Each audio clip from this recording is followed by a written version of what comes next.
Hey guys, welcome back. Thanks for hopping on the channel. Sit back, relax, and enjoy this video. The question of the day is, how do I turn this piece of wood into something beautiful? Something that has character, something that has different dimensions, something that's soft to the touch. I'll go through the steps in this video. Come on. First step to me is get a plan. Find a plan that you really like the look of and you think that it's within your wheelhouse to do, and buy that plan and make copies of it, okay? This plan is actually from Kathy Wise' website. She's an INTARSIA specialist and she sells patterns all over. And so you buy her pattern and she sends you a piece of paper like this and you go print it out at your local printing store. Or if you have a big enough printer, you can do it at home. All right, so now you got your pattern and you're happy with it and you're excited to tackle it. Now you got to figure out which wood you want to go with, what place on the fish. Now, Kathy Wise Designs actually provides some detail on this. So medium would be medium dark shade of wood. L would obviously stand for a light shade of wood. B for black would probably be your darkest shade of wood, something like an eyeball. So figure out what kind of wood you want to use, okay? And you can use all different kinds of wood, or you can use the same kind of wood. I think it's important to call out that some people might ask, why are we printing out multiple different sheets of paper? And I think that's a fair question. When you're using one piece of wood, so one piece of white oak or one piece of walnut, and you put this whole plan on and cut it out similar to this, you don't need more than one piece of paper. That's true. But if you do it similar to this one, where I have about 4 or 5 different kinds of wood, walnut, white oak, ash, ebony, whatever it may be, if I'm using different kinds of woods, then I'm gonna have to cut out with scissors all the M's. So all the medium shade of wood. So I would cut out this, and I'm gonna cut it out, and I'm gonna cut into this L because I want this M to be the perfect size. And then I'm gonna have to cut out the MD, so I'm gonna cut into the M's. But I had already cut out the M, so I'm gonna have to use a new sheet. Okay, so you can see why you're gonna cut out multiple different kinds of letters that represent different kinds of woods, and so you need multiple different kinds of sheets of paper that show this pattern. I like anywhere from 5 to 6 patterns, just because, say for example, this has 4 different kinds of woods. Well, I would like 5 or 6, one for mistakes, okay, if I cut into something I'm not supposed to. And then B, after I've got all my pieces, I like to have one more copy at the very end, just so I can lay everything back on top of it to line it up. And then the last point is, I always like to keep one of these on hand. Always. As soon as you get one, make a bunch of copies, throw one of these in a folder, and you'll have it the rest of your life. If you ever want to go back and make it again, you can do that. So this is the pattern that you were just looking at that I could cut out, okay? You can see here there's a lot of cuts, okay? Not as many as some plans, but still quite a bit of cuts. Now, once you cut it out, you can obviously see the shape of the fish, but the more important part of it is the sanding aspect. Before I go over and show you the sanding process, I did want to show you just another example of what it looks like just cutting it out. And this is all the same wood as well. I just put the pattern on a piece of wood and I cut it all out, and then I'll do the sanding process next. And here is that eagle I made. It's also Kathy Wise design. This is ebony, and I believe this is like white oak. So really like the contrast there. I haven't started the sanding process on that one either. Majority of the sanding is going to be done on 2 different things. Let me show you. All right, so these are primarily what I do most of my sanding when I'm doing INTARSIA. Really, this is probably my favorite one, and I'll show you how to do it. you know, you obviously make sure your surroundings are clear. I would pull it to me a little closer. I'd start the machine, and then I would work on just beveling all the edges on every piece of that wood. Okay, so I'll just show you real quick. And then this one, you know, I can move this down at an angle if I'm really looking at trying to get a certain degree, or say, you know, some of these plans call for this being a 1/4 of an inch thinner, then I would just either sand this down or cut it on the bandsaw. Sometimes I just throw it on the sander, hold it down until I get to my line. So that's another option too. But to really get that Intarsia look where all corners are beveled, most are on this drum sander.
Here's my 2 pieces here.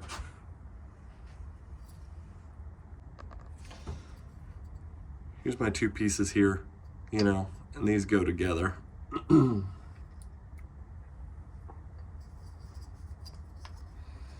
go like that.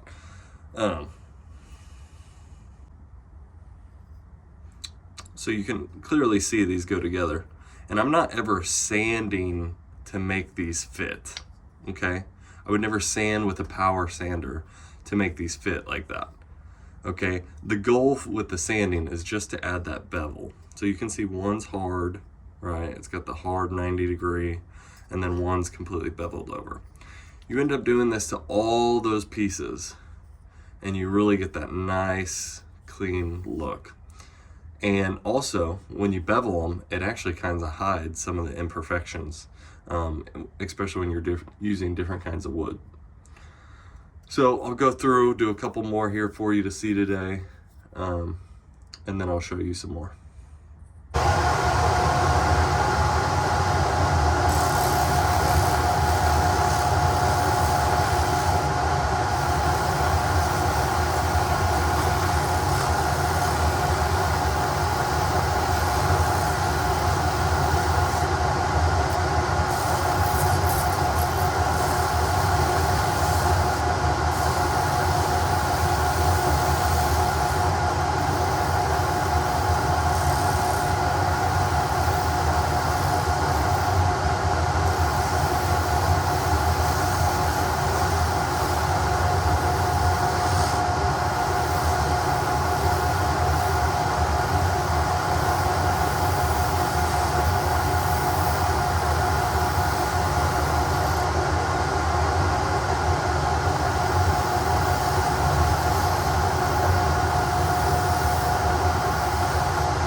So there's three sanded. I'm still probably gonna do some finishing touches on them. You know, I want this to be really pretty and really feather-like. But we're getting there. You know, this is ebony, and this takes ebony or wingay. I can't remember, but it's definitely a harder wood, so it's going to take a little bit more time sanding, which is fine. I actually really enjoy the sanding part of this. So you can see those there, you know, and if we compare that to 3 like that, you know, which one right off the bat looks better? You can obviously tell that the ones that are sanded give it a little more depth, and a little more character to it. When you do it the whole thing, it really turns out awesome. So.